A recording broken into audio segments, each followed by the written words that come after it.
when in the course of human events it becomes necessary for one people to dissolve the political bands which have connected them with another, and to assume among the powers of the earth the separate and equal station to which the laws of nature and nature's God entitle them, a decent respect to the opinions of mankind requires that they should declare the causes which impel them to the separation. We hold these truths to be self-evident, that all men are created equal, that they are endowed by their Creator with certain unalienable rights, that among these are life, liberty, and the pursuit of happiness.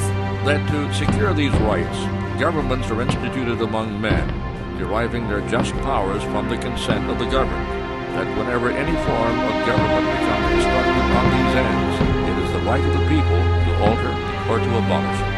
And to institute new government, laying its foundation on such principles and organizing its powers in such form as to them shall seem most likely to affect their safety and happiness. Prudence, indeed, will dictate that governments long established should not be changed for light and transient causes, and accordingly all experience hath shown that mankind are more disposed to suffer, while evils are sufferable, than to right themselves by abolishing the forms to which they are accustomed. But when a long train of abuses and usurpations, pursuing invariably the same object, evinces a design to reduce them under absolute despotism, it is their right, it is their duty to throw off such government and to provide new guards for their future security. Such has been the patient sufferance of these colonies, and such is now the necessity which constrains them to alter their former systems of government. The history of the present King of Great Britain is a history of repeated injuries and usurpations, all having a direct object the establishment of an absolute tyranny over these states. To prove this, let facts be submitted to a candid world. He has refused his assent to laws, the most wholesome and necessary for the public good. He has forbidden his governors to pass laws of immediate and pressing importance, unless suspended in their operation till his assent should be obtained, and when so suspended, he has utterly neglected to attend to them. He has refused to pass other laws for the accommodation of large districts of people, unless those people would relinquish the right of representation in the legislature, a right inestimable to them and formidable to tyrants only. He has called together legislative bodies at places unusual, uncomfortable, and distant from the depository of their public records for the sole purpose of fatiguing them into compliance with his measures. He has dissolved representative houses repeatedly for opposing with manly firmness his invasions on the rights of the people. He has refused for a long time after such dissolutions to cause others to be elected, whereby the legislative powers, incapable of annihilation, have returned to the people at large for their exercise, the state remaining in the meantime exposed to all the dangers of invasion from without and convulsions within. He has endeavored to prevent the population of these states, for that purpose obstructing the laws for naturalization of foreigners, refusing to pass others to encourage their migrations hither, and raising the conditions of new appropriations of lands. He has obstructed the administration of justice by refusing his assent to laws for establishing judiciary powers. He has made judges dependent on his will alone for the tenure of their offices and the amount of payment of their salaries. He has erected a multitude of new offices and sent hither swarms of officers to harass our people and eat out their substance. He has kept among us in times of peace standing armies without the consent of our legislatures. He has affected to render the military independent of and superior to the civil power. He has combined with others to subject us to a jurisdiction foreign to our Constitution and unacknowledged by our laws, giving his assent to their acts of pretended legislation. For quartering large bodies of armed troops among us, for protecting them by a mock trial from punishment for any murders which they should commit on the inhabitants of these states.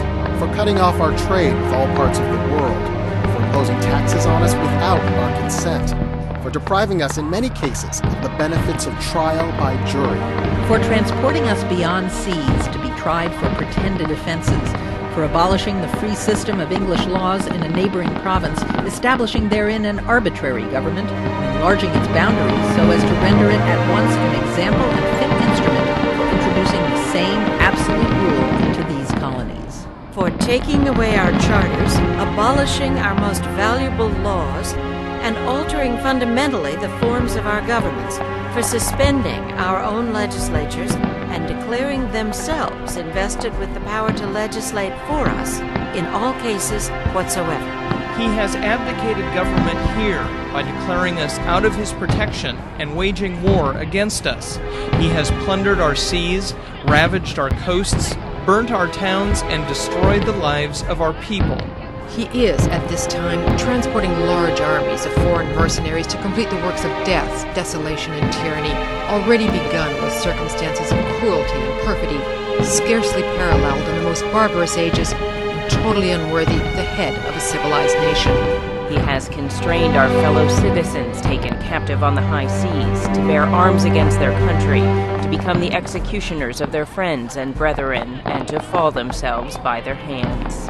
He has excited domestic insurrections amongst us, and has endeavored to bring on the inhabitants of our frontiers the merciless Indian savages, whose known rule of warfare is an undistinguished destruction of all ages, sexes, and conditions. In every stage of these oppressions, we have petitioned for redress in the most humble terms. Our repeated petitions have been answered only by repeated injury. A prince whose character is thus marked by every act which may define a tyrant is unfit to be the ruler of a free people.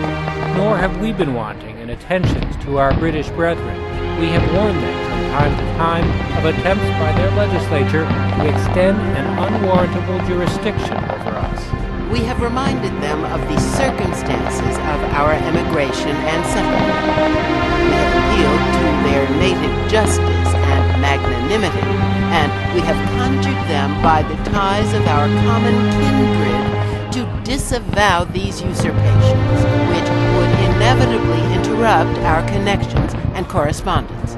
They, too, have been deaf to the voice of justice and of consanguinity. We must therefore acquiesce in the necessity which denounces our separation, and hold them as we hold the rest of mankind, enemies in war, in peace, friends. We, therefore, the representatives of the United States of America, in General Congress assembled, appealing to the Supreme Judge of the world for the rectitude of our intentions, do, in the name and by the authority of the good people of these colonies, solemnly publish and declare that these united colonies are, and of right ought to be, free and independent states, that they are absolved from all allegiance to the British Crown, and that all political connection between them and the state of Great Britain is and ought to be totally dissolved. And that as free and independent states they have full power to levy war, conclude peace, contract alliances, establish commerce, and do all other acts and things which independent states may of right do. And for the support of this declaration, with a firm reliance on the protection of divine providence, we mutually pledge to each other our lives, our fortunes, and our sacred honor.